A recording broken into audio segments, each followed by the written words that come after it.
그러면 이번에는 대안행동이라는 것에 대해서 한번 배워볼 텐데요. 이 대안행동 또한 이름과 마찬가지로 대신할 행동을 만들어주는 거라고 생각을 하시면 됩니다. 이 대안행동이 사용되는 케이스가 보통 문제행동의 교정에 사용이 되는데요. 문제행동을 교정할 때 가장 중요한 게 원인을 찾아서 해결을 하는 것입니다. 이 원인을 찾아서 해결하는 게 돼야 강아지가 궁극적으로 나타났던 문제행동이 사라질 수 있고 추후에 다른 문제행동이 나타나는 것을 예방을 할 수가 있어요. 근데 이 대안행동은 원인 해결보다는 이제 강아지들이 문제행동이 있다라고 했을 때 문제행동을 하면 할수록 점점 더 강화되게 됩니다. 쉽게 얘기하면 강아지가 어느 순간부터 외부 자극에 짖기 시작했을 때 이 강아지가 처음에는 소심하게 짖다가도 그거를 계속 놔두게 되면 점점 대범하게 짖게 되고 현관 앞에 뛰어가서 짖게 되고 하는 식으로 이러한 문제 행동은 강아지가 하게 놔두는 시간이 길어질수록 문제 행동의 정도가 강화가 되어서 세진다 라고 생각을 해주시면 될 것 같습니다. 그렇기 때문에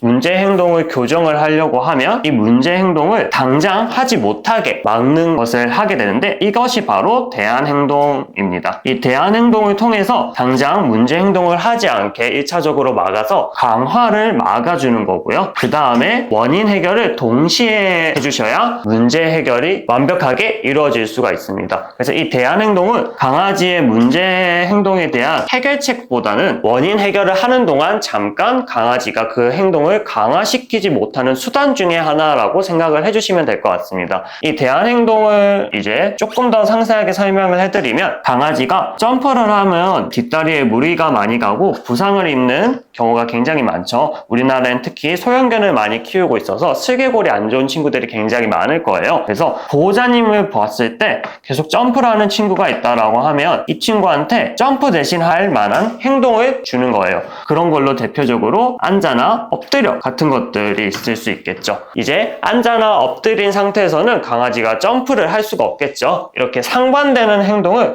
대신 할 것으로 보호자님이 선택해서 강화를 시켜주시고 강아지가 점프할 때마다 앉아나 엎드려를 시켜줘서 강아지가 점프를 하지 못하도록 막는 게 대안행동에 대한 기본적인 개념입니다. 그래서 이 대안행동에 대해서 착각하시는 게 점프를 하는 친구들에 대해서 앉아를 가르쳐서 점프를 못하게 한다. 이렇게만 보면 대안행동을 통해서 문제 행동이 완전히 해결될 수 있을 거라고 생각을 할 수 있지만 사실은 이런 간단한 문제가 아닌 다양한 원인으로 인해서 문제가 나타나는 것들이 대부분이기 때문에 이 원인 해결을 꼭 해줘야 됩니다. 이 대안행동을 통해서만 문제 행동 교정을 하려고 하면 이 점프는 안 하겠지만 다른 행동을 통해서 결국은 강아지가 문제 행동이 다시 나타날 수가 있어요. 이 점프를 강아지가 보호자님을 보기만 하면 점프를 하는 행동을 한다라고 하면 보통은 분리불안이 있거나 보호자님이 너무 강아지를 격하게 반기고 과한 애정을 주고 그러한 자극을 줬을 때 강아지가 보호자님을 보면 흥분을 하게 되고 그러다 보니 점프를 하고 스킨십을 잡고 먼저 하려고 하게 되고 할 수가 있는데 이것을 대안행동으로 안자를 시키게 되면 강아지가 처음에는 말을 잘 들을 수 있어도 결국에는 원인인 보호자님이 계속 과하게 반겨주고 과하게 애정을 주는 것 때문에 이 안자에 대한 명령어가 점점 약해지면서 다시 점프를 하게 될 수가 있고요. 혹은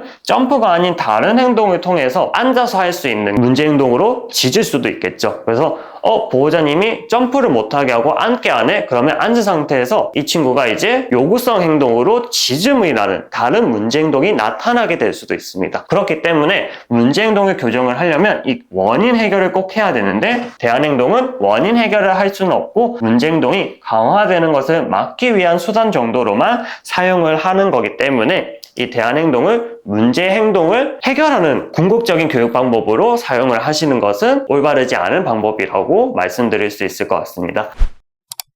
네, 오늘은 역적권화와 대안행동에 대해서 한번 배워봤는데요. 제가 오늘 알려드린 내용을 토대로 한번 집에서 적용을 해보시면 좋을 것 같고요. 그리고 이것에 대해서 혹시나 아직 궁금하거나 이해가 되지 않는 부분이 있으시다면 도클래스에 문의해 주시거나 혹은 유튜브에 댓글을 달아주시면 친절히 답변을 해드리도록 하겠습니다.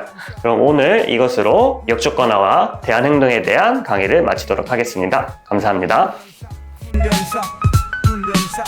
우리는 훈련사, 우리는 훈련사, 훈련사, 훈련사, 훈련사. 우리는 훈련사, 우리는 훈련사, 훈련사, 훈련사, 훈련사. 우리는 훈련.